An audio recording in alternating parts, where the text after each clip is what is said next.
welcome to another episode of Coffee with Kelly to Go, and I am your inspirational barista, Kelly Merbler, here in the podcast studio. And today I have been waiting, anticipating this conversation. I stopped on my way to the studio today, and I've got a full cup of hot Starbucks here in my hand. It's a little chilly here today, but I got the hot latte with cinnamon for this conversation because I am just feeling so fired up, and I wanted to have extra fuel for this conversation I'm going to be having with my very special guest today. So if you are new to the Coffee with Kelly community, I wanted to welcome all of you, and hopefully maybe you're taking me on your drive today. What's happening in your area? Or I hope you're having just a wonderful day. Maybe you're doing some chores around the house and listening in. You need a little leadership encouragement or something to kind of spark some positive momentum for your day. Or maybe you're walking your dog. But wherever you are, I'm just so grateful to have you here with me. So I'm going to just hop right to it because this is going to be a conversation that I know a lot of you have been wanting to hear. And as someone that does a lot of work in the leadership development space with companies of all sizes, I can honestly tell you that the number one thing that I am asked to help my clients with, and these are leaders of all size teams, all types of organizations, but the number one challenge I am asked to help develop leaders around is, are you ready for it? How to lead the younger generation. And we are here. We are going to drop some gold on this episode today because I have brought in, hey, if you want to learn how to lead the younger generation, then why don't we have a conversation with the younger generation and just get right to it? So I'm going to bring in my very special guest, and now I just find him to be just a wonderful friend, and I'm so glad that I was able to meet Aaron Summerall. And I want to welcome you to the show, Aaron, and I want to have you just tell us, a little bit about you, and then we're going to dig a little deeper and have a great conversation around your generation, which is Generation Z. So welcome, Aaron Summerall. Hello. Kelly, first of all, it is an honor to be and to join you today on the podcast. The fact that you reached out, it just makes me so happy, and to hear the fact that you want to hear a little bit about me and the next generation is just enlightening. So just to introduce myself, hello everyone, my name is Aaron Summerall. Of course, I am now 19 years old. I'm a sophomore at Rowan State Community College, raised, of course, right here in East Tennessee, in a little town named Rockwood, Tennessee. And of course, I was raised by my grandmother, of course, with great home training. Now, things weren't always easy, but I've had 5 sisters and I have a twin brother, so we learned how to share very quickly.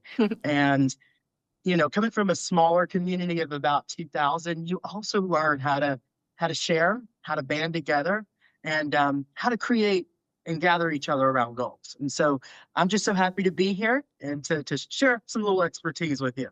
It's going to be great because it's going to come straight from your experiences and what your insight and intuition can tell us. And I know that there's going to be a lot of my clients and just friends out there that ask me this question, and not just me, but so many other people, how to lead the younger generation. Because, we've got millennials as the largest part of the American workforce today. I believe they're at 35% of the American workforce. But coming in like really strong right behind that is your generation, Gen Z. And I live with 2 young sons that are in Gen Z, age 17 and 19, just like you, Aaron. So I live with Gen Z every single day, and I'm just excited to dive into this conversation. But for those of you that are always a part of Coffee with Kelly, one of our traditions is we want to set the theme for this topic. And I was thinking, wow, what would be a great word of the day to kind of spark where we're going? And I think there's a gap when it comes to understanding the younger generation. And so I'm going to put the word understanding out there, and we're really going to have a really great conversation around this. So, Aaron, I have to ask, because it is Coffee with Kelly. So I've got Starbucks in my hand. I'm just curious, like, it is the afternoon, so yeah, maybe you're not having a cup of coffee, but what's your go-to in the morning? Like, what do you like to drink? Anything specific? Yes, Kelly, I've got to tell you. So coffee for me has always been an interesting story. I've grown up around, big bustling coffee people. We gather around the kitchen table. It's often our gathering place, and coffee would be brewing as I'd wake up on Sunday mornings. And for me, it all started with, a little sugar, a little cream into the black coffee. But now I think I'm a coffee person. And so I go for probably a small vanilla ice latte. Good choice. Starbucks, give me it all. Okay, so you're a Starbucks kind of guy. Like, that's your thing? Yes, anybody who can make a iced vanilla latte. Okay, so you're not going to discriminate as long as it's a good iced vanilla latte. Okay, I love that about you. Me being nice, yes, ma'am. Absolutely. So Aaron and I met, the chances of Aaron and I meeting, probably would have never happened if my friend Paul Boyles in Knoxville, Tennessee, hadn't invited me to be the host for a leadership conference called Live to Lead this past October of 2025. And, there's like 120 people in the audience of, all generations. But I really noticed, I was sitting down at lunch and Aaron and I kind of connected and started having conversation. And I'm like, this is a young man that from the moment I started talking to Aaron, I was like, you're going places. And I wanted to I want to follow your journey through your career. So I'm going to be watching what you do and cheering you along. But I would have never met you. And I think it's so beautiful that, from what I understand and remember, is that you saw that there was a leadership conference coming to Knoxville.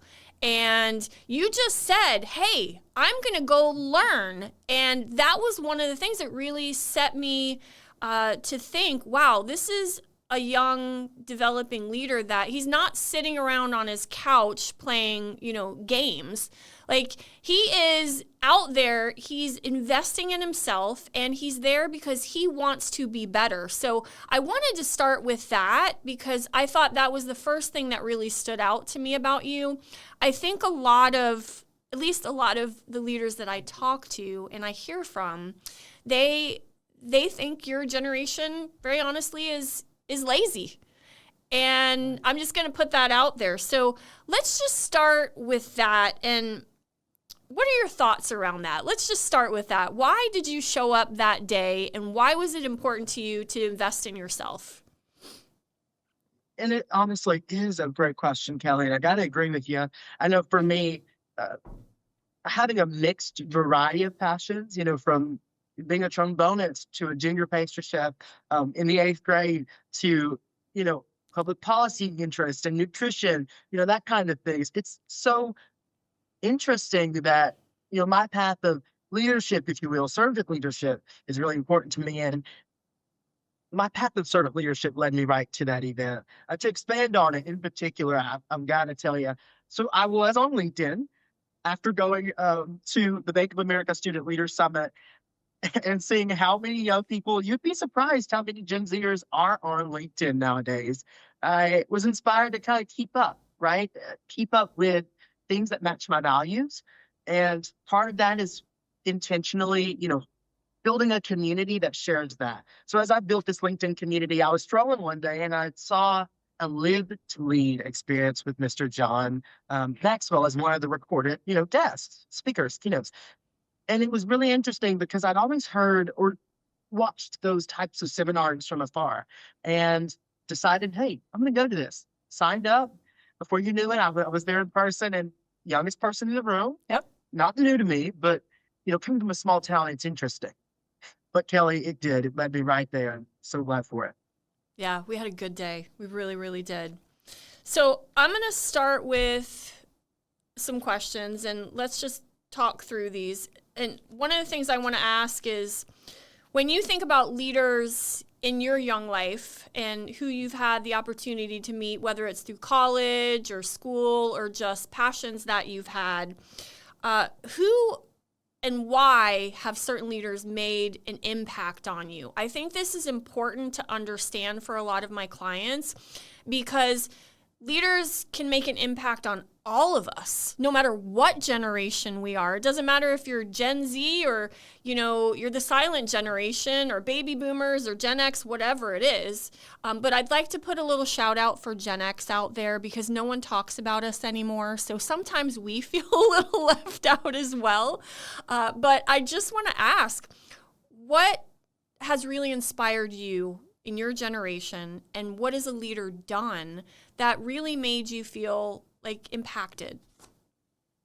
Well, no, preach it, Kelly. Yes, I've gotta share that the leaders when I really think on some of the most impactful moments where I've been touched by another person in my life to whether it was helping out or helping others and seeing that has to be just listening when others listen, right? The leaders have had such a big impact on me. We're the ones who listened, but not just listening to,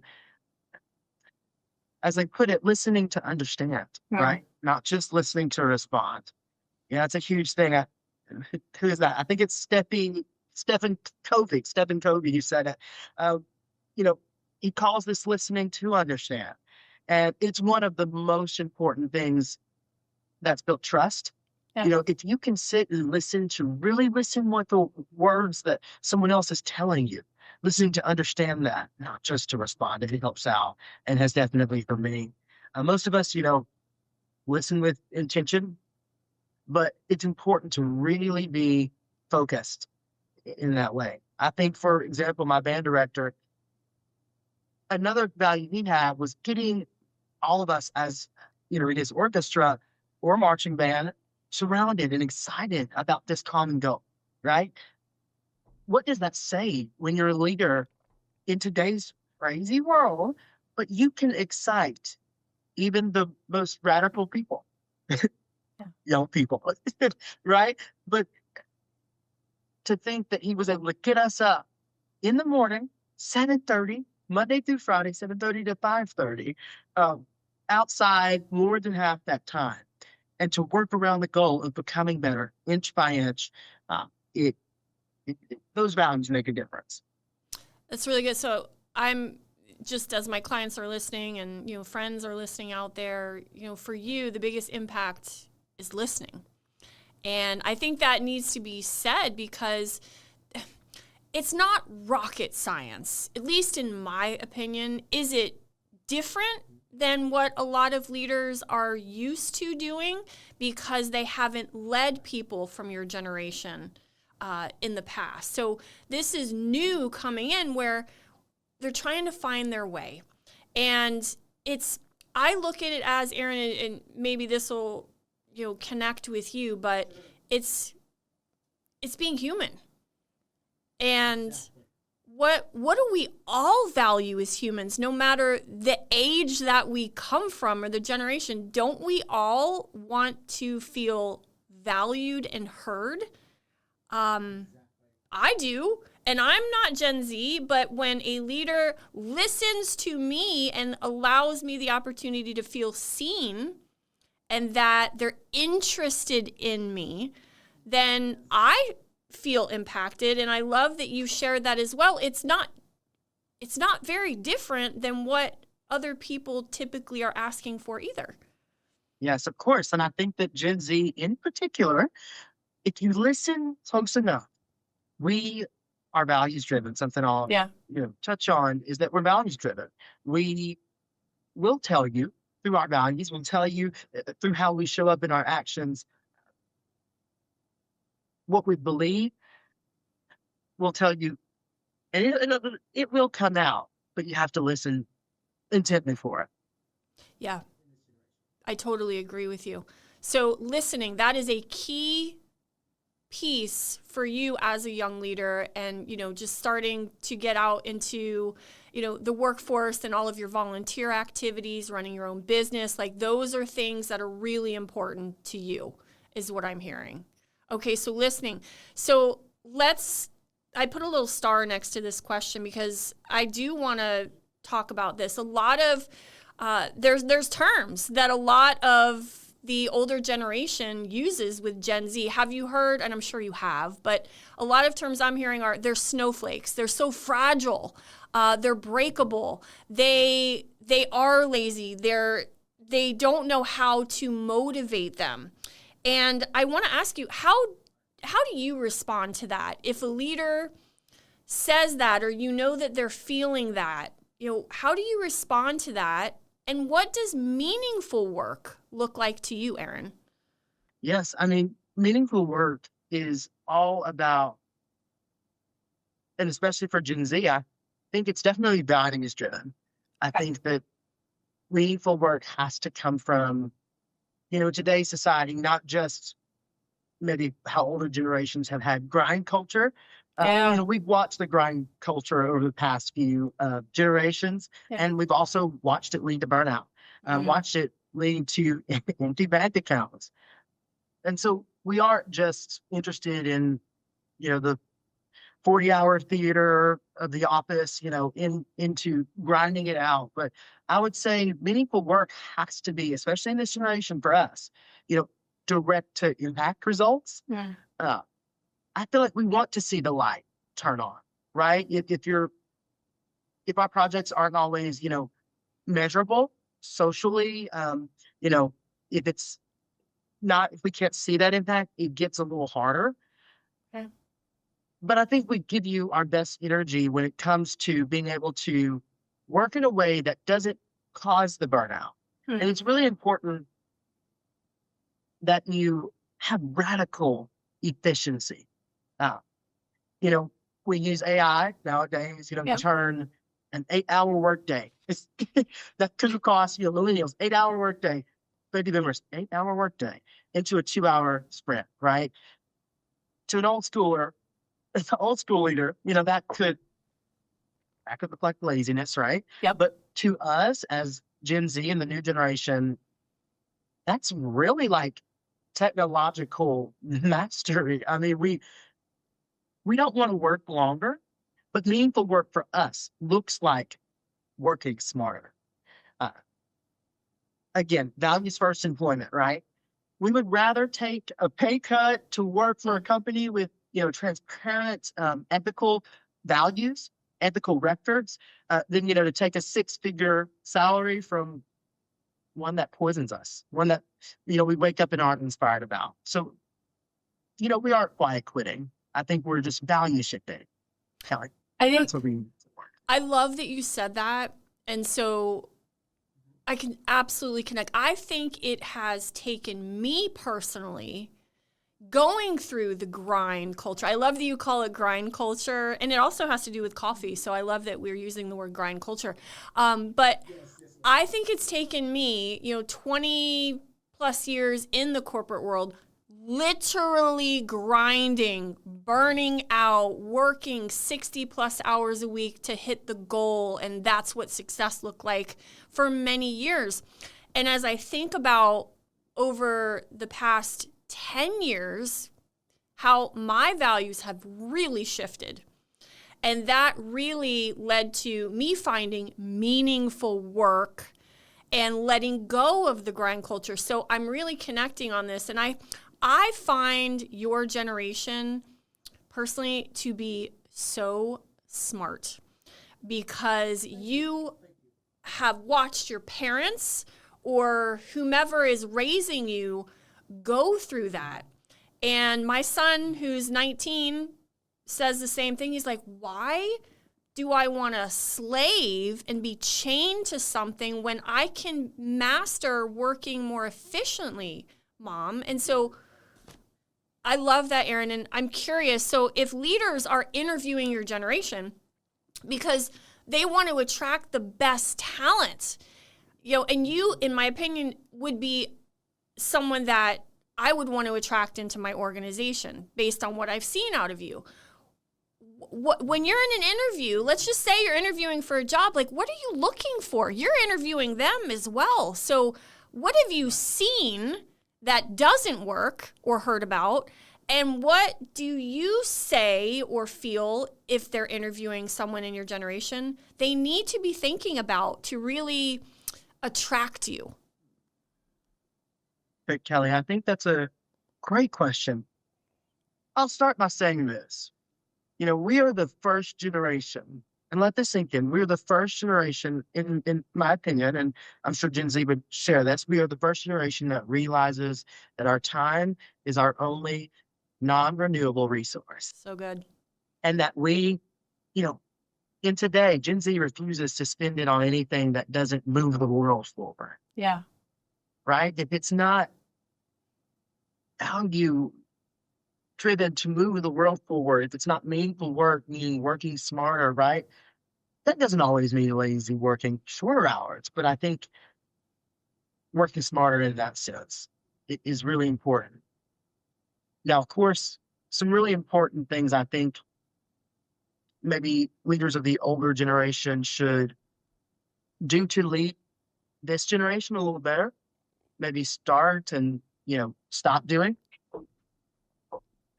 is, fund the passion.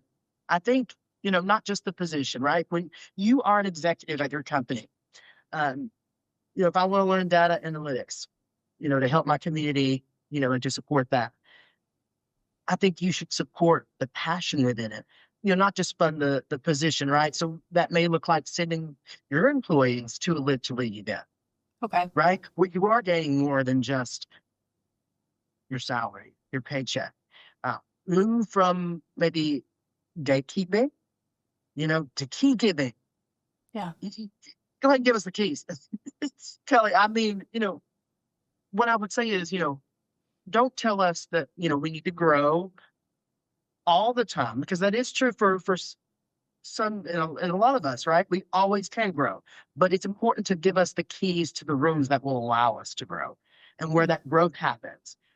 Of course, an example really short, in HOSA, I saw when you give students, a global stage, they don't just grow, but they soar. They Yeah. soar in competitions, they soar in clinics, they soar in classrooms and beyond. And I feel like if older generations who want to lead younger generations in today's society, and that's the way to go, Kelly. Okay, so I'm pulling out of this trusting that you've hired the right person. You've got to definitely display trust. I'm hearing empowering your generation I'm hearing just when you said keys, I'm hearing like empower them to show you what they can do. And from gatekeeping to key giving.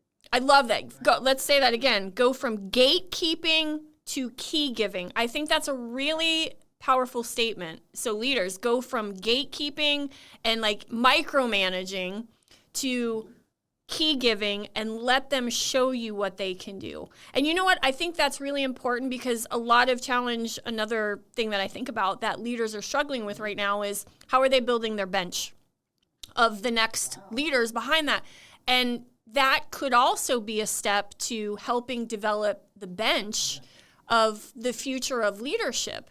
And so if you are a leader that's holding on to the keys all the time and not allowing, the generations that you're leading behind you, how will they ever be able to show you what they can do? And so I'm resonating with that. And it's hard though for leaders. It is. It's not easy. It can be, but I think it's important. Again, fund the passion, not just the position. Move from gatekeeping to keep giving, and then start modeling that vulnerability. Start modeling vulnerability. Okay. I think that's a great point. I love to talk to leaders about this. And sometimes, very honestly, Aaron, leaders are not comfortable being vulnerable. No, it's not. It's not comfortable when you walk into but you know what? if we did everything that we did uh, for comfort, Mhm. I don't think the world would be as far as it is today. True. Many people were uncomfortable with things, and you could really think about it, things that happened over the course of history, right? We've had many uncomfortable moments, but on the other side, the person you become on the other side of that discomfort is who you should be excited to be telling. That's what I would say. Okay, so I'm putting the scenario of what you're telling me based on you being Gen Z, what an ideal leader would look like. This is what I'm picking up on. So let's fill in some blanks here. So listening, someone that listens to you well, someone that empowers you, giving you the keys to try new things, allow you to do, show you what you can do. I'm hearing give you opportunities to develop and grow. Yep. Not afraid of vulnerability as well. And vulnerability. Is there any, like, what would a key word be as well? What else would you look for in a leader? You know, who can turn their commitment into service, right? Okay. I think coming from a small town for me, a smaller town, I've had to go to Knoxville. I've had to go to Nashville. The bigger cities, sometimes Knoxville an hour and a half away, Nashville maybe 4. But that was where the bigger youth symphonies were, the bigger stages were, and ultimately where my keys were to the rooms I would need to get in. And I think being able to turn your commitment into service. Service meaning it might not always serve you, right? But it can serve the future that you're building. It might not always serve you in the moment. The gas wasn't my favorite thing, pumping $60 worth of gas to go to Nashville. But Kelly, if I tell you that that gas tank, if I would have known then that that would bring me to now becoming an international officer for a health organization with over 330,000 members, where I can inspire youth across the nation and internationally, I I do it 10 times over again, and so many Gen Zers would as well. And that's really what feels meaningful to you, is what I'm hearing as well. And I want to talk about that for a second, because I know as I was looking more into your background, like you're studying healthcare policy. Is that what you're in school studying right now? So talk about that and how you see your generation can help with, what you're so passionate about. I mean, this is something that you're really passionate about that feels meaningful to you. So what is your aspiration? Like, what are you wanting to do once you get out of school? Curious. Yes, ultimately, I think our generation, to answer that part of your question, yes, ultimately, I think our generation, to answer that part of your question, can bring a really unique perspective to the rooms where programs are designed for us, but often, they're not designed with us at the table, having a seat to plan our future, right? And I think ultimately, since Gen Z is so diverse, right? We need diverse perspectives. We need diversity in general. But I think, you know, never judging people by their cover, their color, their creed, or their credential, right? Because what you may think is an apple seed, oh, it'll be an apple tree tomorrow. And that's exactly what each Gen Zer is doing in this generation. For me personally, right now I'm taking every opportunity that I can in this season, Kelly. I've got to be frank with you. I need to learn. I need to grow. Always continue to learn and grow, right? My values being, service, empathy, curiosity, what can I do to learn more and to creatively challenge me to become better in this next season is something I always ask myself. And a question that I'm always asking when I go after an opportunity, and I encourage you all out there to as well, is when considering the next step in your life in 2026 beyond, is to ask yourself, would I still want this if no one was watching? Hmm. If it was just you at your center, you at your being, would you still want this? And you know what that does? That takes away all the, what about this? But she did this and got there, takes all that away. and you're able to make a clear-minded decision about your future.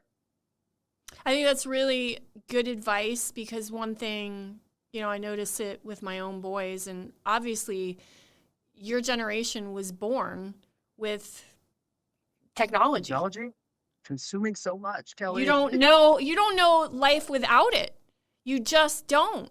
And it is how you know the world. Everything is immediate. You can order something and have it there in an hour at your doorstep. You don't have to literally leave your house, and you could get anything you wanted, food all day long, coffee delivered, you name it. It's immediate. And so when you think about that, there is a lot of influence that's in technology that you all see as well. And that comparison, I'm sure, plays into how your generation thinks about things. And I think that's really important. I love that you just said, if no one was watching, and listeners, listen to this because this is such a good question to ask yourself. If no one was watching, would you still want to do it? Would you go for it? Would you sprint? Would you run? Would you try to catch the bus? Would you run and hope you catch the bus? And guess what? If you miss it, that's not your bus. But would you still run after that bus if no one was watching, right? If no one was looking at you, seeing if you'd follow along the way. And another thing, Kelly, is never, of course, never be afraid to ask for help, right? Yeah. It's always important. Help is a great thing. I think in this next generation, older leaders should look to Gen Z and stop asking for our resumes and start asking for our convictions. Ooh, I like that. Man, I told you we were dropping bombs in here today. Hope we help someone out there today, because I think about where we are as a society and in a noisy world, right, Kelly, as we know. Start judging us by the weight of our character and by the depth of our why. Everybody has a why. Yeah. Everyone. Yeah, it's definitely a question that it took me years to figure that out. But once we figure that out, it just changes everything. Because, at that point, I was running to catch that bus. I was chasing that bus to go after it. And if anybody asked me if no one was watching, would I still do it? I would have jumped off a mountain to do it. And that conviction was so real that it meant the world to me to get there. So I love that you say that. So, Aaron, I'm curious about what words, phrases you hear about your generation. Like, what are you hearing out there, and how does that impact you? Like, what are you hearing? Oh, wow. There's a lot. Yeah, there is. The world has a lot of information thrown at us. I've actually done kind of a poll as I've traveled, our country doing different leadership events. Yeah. And I've talked to great leaders. I've talked to parents every day of Gen Zers and, baby boomers. And here's what they say. Not just the negative things, but there are really positive things about Gen Z that I would love to share. I think, and this touches on values, but being an authentic leader, we're authentic. We're seen as a generation that values realness and transparency above all else. Social scientists have always said, that's one of our strengths. So maybe some of the progressive CEOs, but I think in a curated world where you always feel like you have to be perfect or perfect personas, maybe the older generations felt like they had to have grind culture. They couldn't cry. My grandmother couldn't cry at times or ask her mother why at times of discipline, because that wasn't something you did, right? You've heard and not seen. And that's something that nowadays parents are doing better, right? Yeah. To parent us better. But I think it shows up as authentic. We value being able to communicate because of it. And furthermore, I say the pragmatic hustler, right? Yeah. Oh, yes. But, the belief that, we're financially cautious, and highly entrepreneurial today. Uh, I, of course, have my dessert business where we've sold over 2,000 desserts now across Tennessee, and we are a nonprofit and do different things. But Gen Z also, we're starting nonprofits. We are not just doing it for college applications, but we are doing it to create real change from mental health to food insecurity, right? And I think another one that I'll have to share with you is, of course, the tech fluency. Oh, yes, But it's an asset it if is. I dare to say it's an asset. Would you agree? I would agree because the first person I go to when I can't figure something out at home is I go to my kids and I'm like, Cole, Evan, yeah, this isn't working. How do I do this?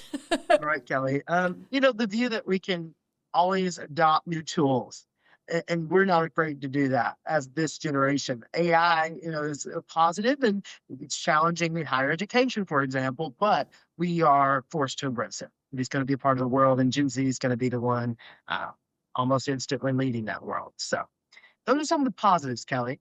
How about that? I love that you flipped the script on that because I will tell you just very honestly, when I'm in, leadership programs or keynote speaking on a stage with leaders in the audience, and I'll ask the question, what's your biggest challenge today? And they'll all race to put their hand up saying leading Gen Z, leading the younger generation. And then it happens every time. The eye rolls. They're like, oh, God, here we go. I can remember not too long ago where I was working with a small team and a leader, and he was, just giving me an idea in a one-on-one before I started working with him. He's like, and then I've got Gen Z on my team, and they're just awful. And I really get, honestly, I really get aggravated at that because I think we don't pause to really understand who's on the other side, and we just go right out of the gate accusing that they're the problem. Maybe that leader is the problem because they're not taking the time to understand. They're trying to fix them instead of finding them. And so that really gets under my skin when it's the first thing. It's like they shrug their shoulders, they roll their eyes, and they're like, oh, God, yes, Gen Z, I don't even know where to begin. And I'm like, wait a minute, guys. Is it challenging? Yes, absolutely. But someone had a challenge leading our generation, and they had to learn how to lead my generation and then the other generations. Millennials were always the challenge in the past. And it's like there's always going to be a challenge because it's change. And so, a little mini lesson. Yeah. Just really, really quick, a little antecedent, if you will. I think I had a speech teacher, right? A speech and communications teacher, my sophomore year in high school. Yeah. Not so many summers ago, but I walked into class and she would tell the story about not judging other by, the four C's again, color, creed, credential, color, that kind of thing. But an interesting thing was she was raised in the South. Yeah. Her mother was raised in the South, very educated. Yep. They moved to Michigan. They moved to the north. And this was in some of the earlier times, but her brother at the time wanted to pursue a pathway where the teacher in the chorus had just, left, went to another school, transferred, whatever the case may be. And they were looking for a teacher to apply. Yeah. Her mother says, oh, I'll teach it. The principal says, you with that country accent, you can't do that. And she's like, I'll tell you what, I have my master's in teaching. Whoa. That principal was really appalled at that time, and he didn't know what to say. But you know what? I said that to say that the stereotypes that exist, the stereotype that existed for my professor's mother, that she was country and didn't know a lot, the accent was leaning toward, not lots of intellect, that turned out to be wrong, right? Yeah. And maybe stereotypes are based in some point of somebody's truth, right? Based in, I'll go as far to say they're based in reasoning. Yeah, these stereotypes are based in reasoning, but it doesn't always have to be your story, right? You can rewrite that story because she ended up getting the job. She ended up teaching her son and many other children, and she didn't allow that barrier of the stereotype. Gen Z is not going to allow that barrier, these barriers of the stereotypes that we face to stop us. Stop asking for our resumes and start asking for our conviction. Never judge by the cover, color, creed. I love that. I really, and leaders, you need to hear this too. Stop asking for the resume. Maybe they don't have a lot of experience. Maybe you're not seeing, years and years of experience. But this will play to what I definitely want to ask you about, because we've talked about this, Clifton Strengths. And so I always try to help leaders understand, don't hire for, the resume, hire for talent. And you and I have talked about strengths, and I don't know where you were told to take Clifton Strengths, because you had already done it. You sent me your report. Your top 5 strengths are futuristic, which is my number 1 too, Aaron. So we are both future thinkers. Empathy, positivity, woo is so you, and communication. And I look at the way that I look at interviewing people now when I'm looking to add somebody to a team or help a client. I really look at strengths and what is the talent they can bring onto the team versus the experience. Because I can have someone with the best resume and all the credentials in the world, but they don't have the talent that can be developed and also feel most engaged when they're using it. And I'm looking for people that they bring certain talents to what I'm trying to build and build the job around them. So when you think about your strengths, how has that helped you lead others in the volunteer roles that you're in? Exactly. Well, Kelly, I'll start by prefacing with the first time I ever took Clifton Strengths was for something called the Washington Leadership Academy. It was my sophomore year.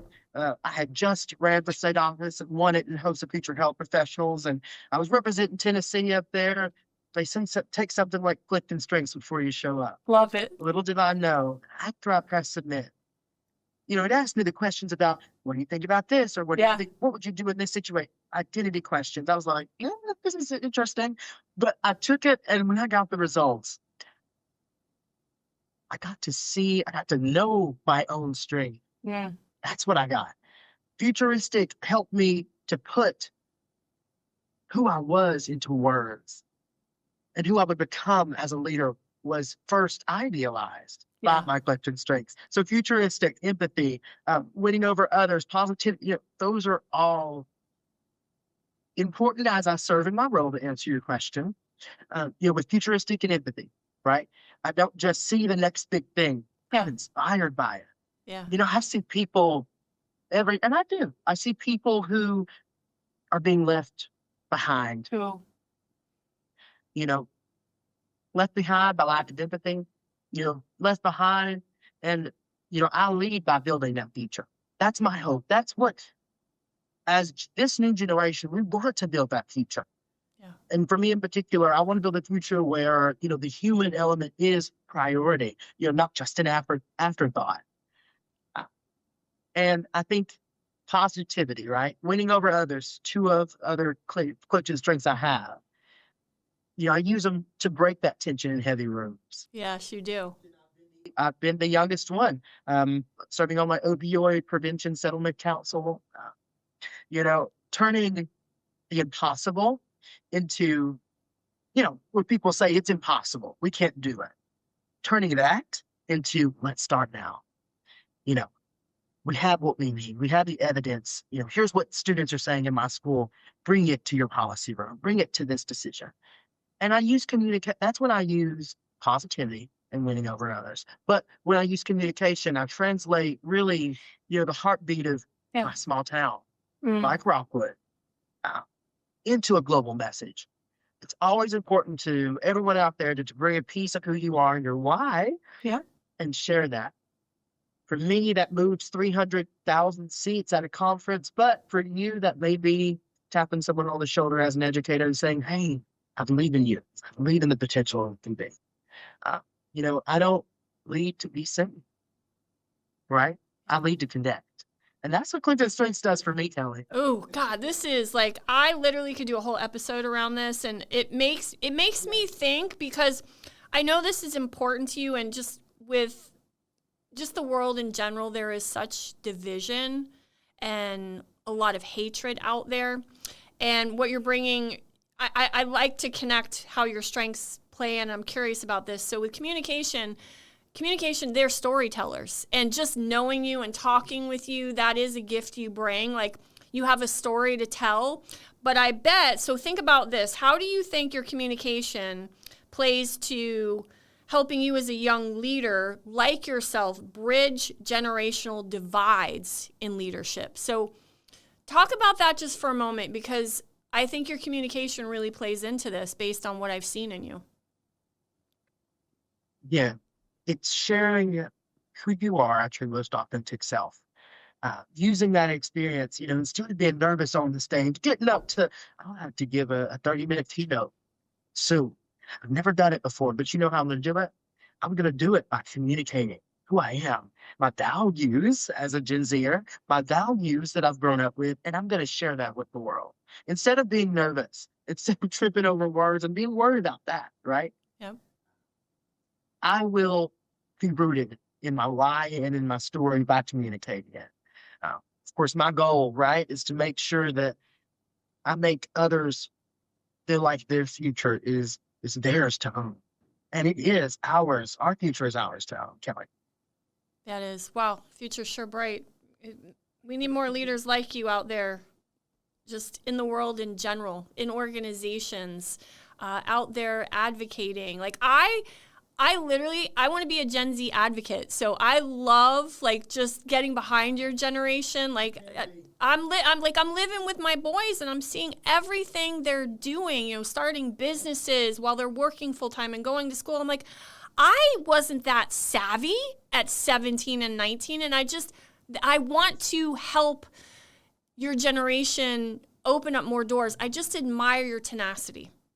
Yeah, we've learned from your generation. We've learned, we've watched, we've seen what you've done, and there's often times where you're parenting, I'm sure, and you feel like your Yeah. kids are listening and maybe going in a different direction because Often. they think they know, right?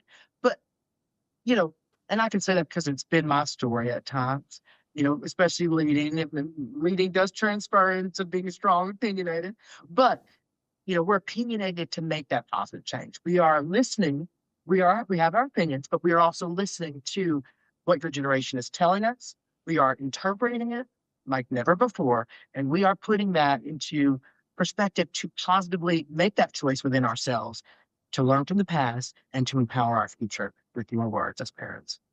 It's so good. So, parents, leaders at home, they're listening. You may not think they're listening to you in the workplace, but they hear everything you're saying. So I always tell leaders, I'm like, listen, you may not have been in drama in college, but you are on Broadway every single day. You are in the office with young leaders and all your employees, really, your team members, because everyone is watching what you're doing. They're listening to how you react to certain situations, how you handle conflict, how you show up, how authentic you are, if you're being honest, if you're displaying trust.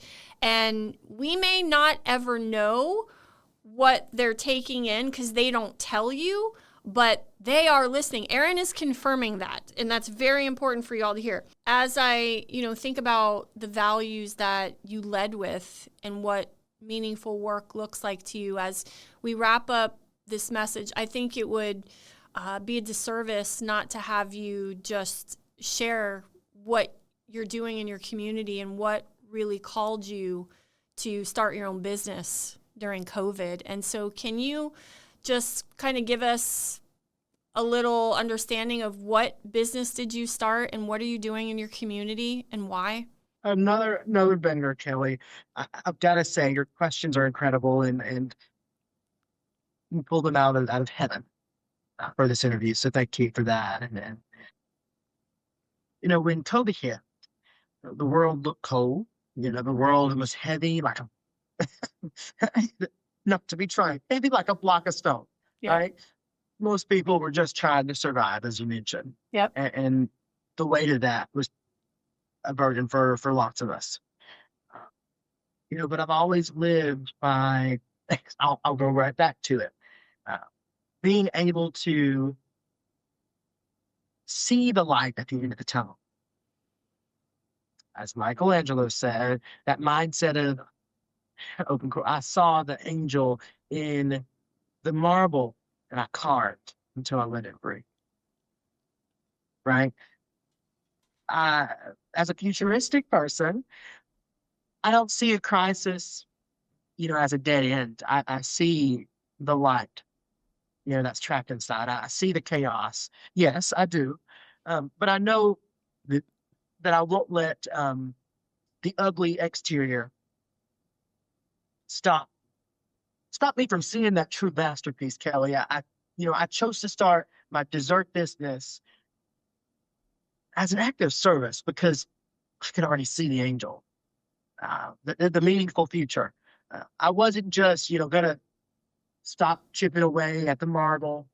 I was gonna intentionally carve out until I set that angel free, right? Until I saw that light, until I saw the smiles of the healthcare workers. And so by every drive that I would take to the different hospitals in my area, baking cupcakes, cookies, whatever it was at the time that I could scrap together, when I gave it to the healthcare workers and seeing their smiles, seeing their hurt, and what was a hurting time become a light, become a smile.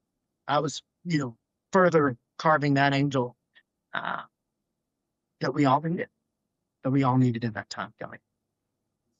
I I love that, Aaron, because you saw a need and you wanted to close the gap for healthcare workers in your community. You have a talent for baking desserts, which, my gosh, like, too bad we don't live in the same community because, I mean, that's the same reason Coffee with Kelly started, just for a community of whoever needed help. But, coffee and desserts would go great together if we were in the same neighborhood. Coffee with Kelly plus Aaron's desserts, all of the above. But you found a way to serve that population that was working tirelessly. And that business is still thriving today, and you're doing desserts all throughout your community for different events. Is that right? Yes, Kelly. I'm everywhere. But I love the work I do. I really do. We're witnessing right now. We're witnessing the death of the busy area of work. Right. We're often you've heard busy work, busy work. There's no more busy work, or there will be a day where no more busy work, and it'll be values driven work, and that's what I'm doing with Aaron's Spice Desserts, C and beyond. So good, Aaron. I've really enjoyed our conversation, and I hope you have as well. I know you're going to give perspective to a lot of leaders out there that are willing to understand. I think that's an important piece of this, because some are not willing to understand, but the ones that want to be better, your perspective will help them close that gap so they can be better. And maybe there's one little tip here that they get that will, spark a conversation that they've never had with someone on the team to help understand. So I believe, all generations, and I wish more people did, all generations are valuable. Baby boomers bring value of wisdom and tradition, and, your generation is just bringing innovation and new ways of doing things and how to be savvier. And, I think a lot of my generation, is burnout. And I love that you're seeing that there's a better way to do things. It doesn't have to be grind culture. And so that just speaks to me, because I know a lot of leaders out there are burnout. But that takes change. It takes willingness, and it takes time and knowledge and understanding. And that was our word of the day today. So, Aaron, I had a great time, and I hope you'll come back sometime. We can talk more about Clifton strengths and other things that leaders are struggling with, just from your perspective. But for me, To all of our listeners out there, I hope you've had a great great call with Aaron and I today. And I'm rooting for you, Aaron. I believe in you, and I'm so excited for the future and what you're going to do. And Gen Z, if you're out there, Aaron's friends or whoever else is listening, let me tell you, I believe in you all. And I cannot wait to see what the future looks like with all of you moving into leadership throughout time. So another episode of Coffee with Kelly is over and out. And remember, people don't come to Coffee with Kelly. People are Coffee with Kelly. Cheers, everyone.